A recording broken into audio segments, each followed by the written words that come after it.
Donnie and Dolly, the team is supported by ableauctions.ca. Closing your business? We can help.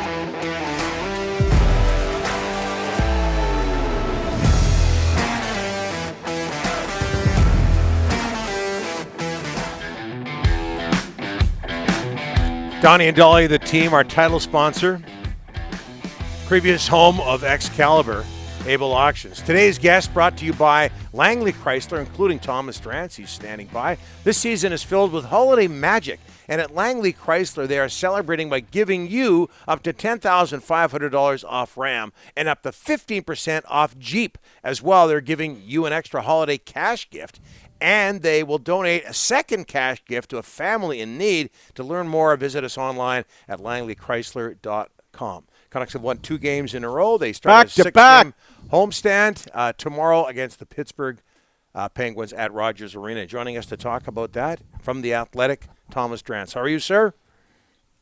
Gentlemen, I'm doing well. How are you? Thanks for dressing up. Very well. Very well. He looks good. He's wearing the same shade of yellow, or close to the same shade of yellow as Ryan. Looking good, pal. You guys don't like my cornfield hay wool sweater? Because it keeps me warm on my seawall walk over here. Well, you had Rick at Cornfield. Yeah.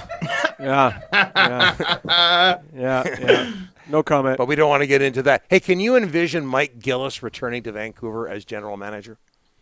Can I envision it realistically, considering how it ended and considering the amount of crow that ownership would have to eat to bring him back? Yeah. I think it's a stretch. I also think Mike Gillis is pretty happy working with the PA. I think there's some interesting challenges on the horizon for the union. I think it would require a lot of compromise on both sides. A compromise that I probably find it difficult to envision. But that said, the Gillis era, I think pretty clearly a golden era, despite Donnie's fondness for everything 90s. I don't think it's rivaled in Canucks history, the success of those 8 years.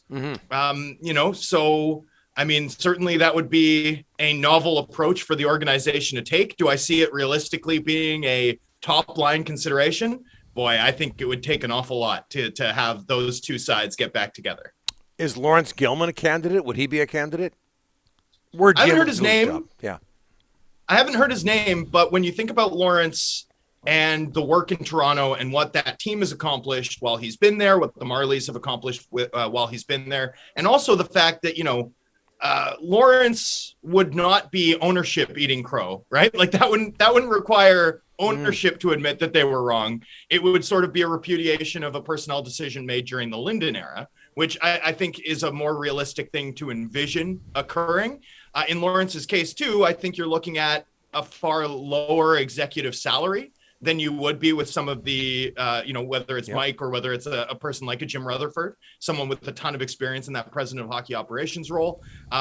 Clearly you'd have someone who has some weight in this marketplace. Like if you wanted to settle the waters, calm the waters, have someone who could talk to the media and immediately bring a sense of credibility.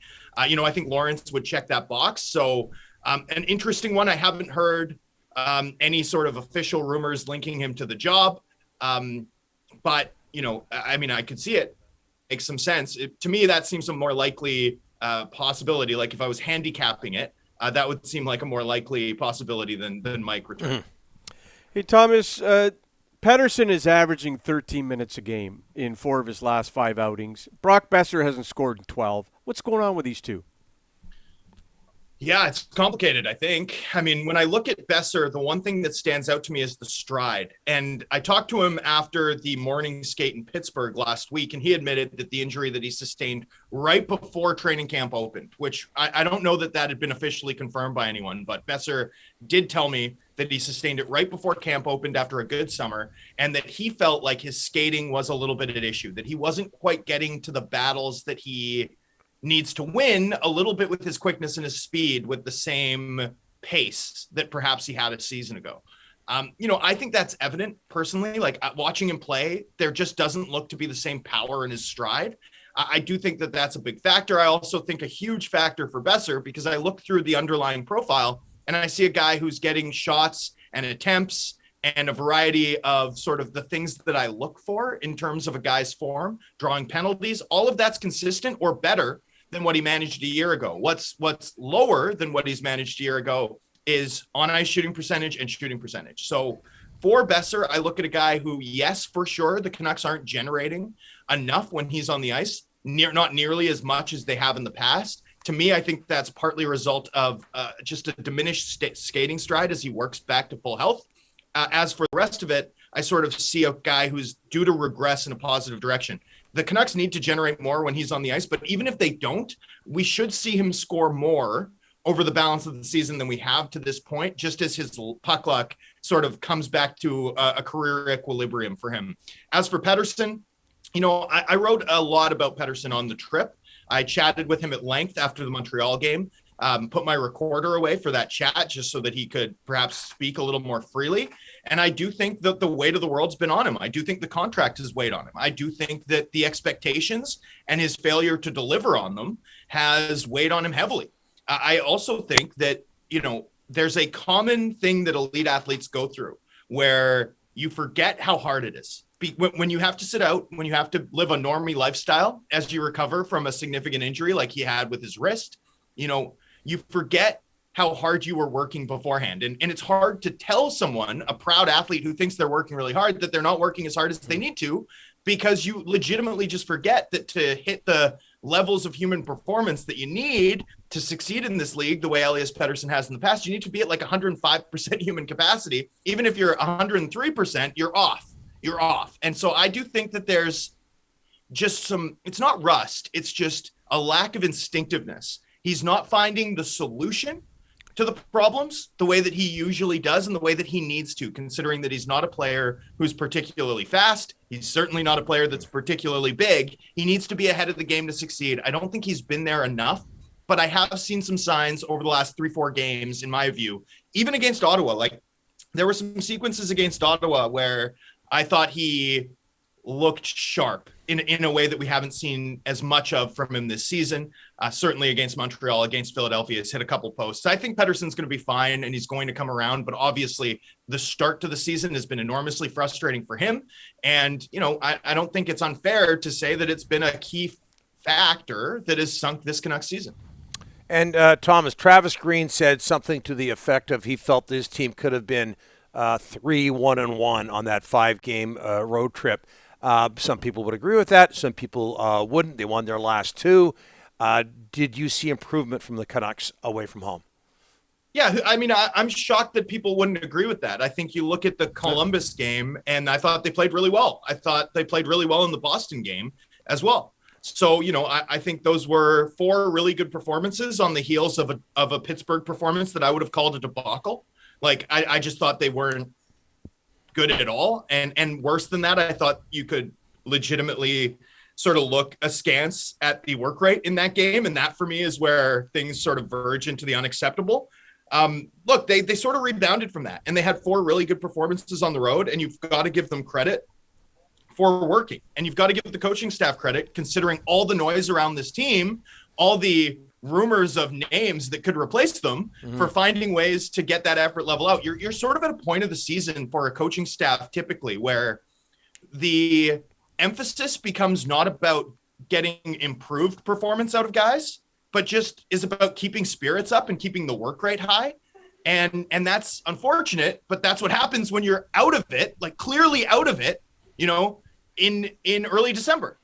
Right. And I don't even know if this market realizes how big a hole this team is built. Like, I've heard debates about whether or not you care if the Canucks are competitive over the balance of the season and stuff.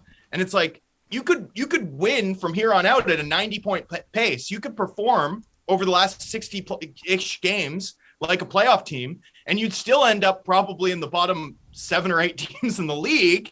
That's how far behind the 8 ball this team is. So, I've been impressed with the form over the last 4 days. I think the Canucks' 5-on-5 game as a whole has actually been decent this season, but they need their top end players to start scoring. They need to start killing some penalties. If they can do those two things, I mean, this team should be able to perform at a level that's closer to what I think we expected their true talent level to be, which is somewhere between 85 and 95 points. I'd expect we see them perform like that over the balance, especially if they keep working the way they did in the latter 4 games of that road trip.